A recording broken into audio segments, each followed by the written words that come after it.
یو کس وایي چې په رمضان کې عود په تور د خوشبو لوګول په جمعات کې دا څنګه دي، روژې ته نقصان رسی کنه؟ که لوګی د نیخ په نیغه تیر کو داسې هغې سره نږدې شو لوګی دې راښ کړلو د لوګي جرم وي نو بیا روژې ته نقصان رسی او صرف خوشبویي سره نه. یو کس تپوس کړی دی چې په تراو کې د تراو نه پس د شپې په مونځ کې قرآن پاک ختمول جمع سره جایز دي که نه؟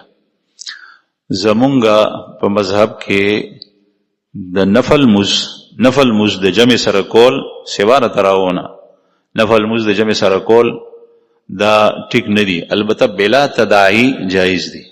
بلا تداعی دی ته وایي چې امام نه علاوه 2 کسان وي یا امام نه علاوه 3 کسان وي نو دا جایز دی. او بلا تداعی دی ته وایي چې ته خلق نه راغواړي او چې کله وایي چې راځئ بیګا ته مونږ شبینه کوو او په هغې کې په نفلو کې دومره دغه وایو نو دا نه دی جایز، مکروه دی، ځان ته مونځ کول بهتر دی.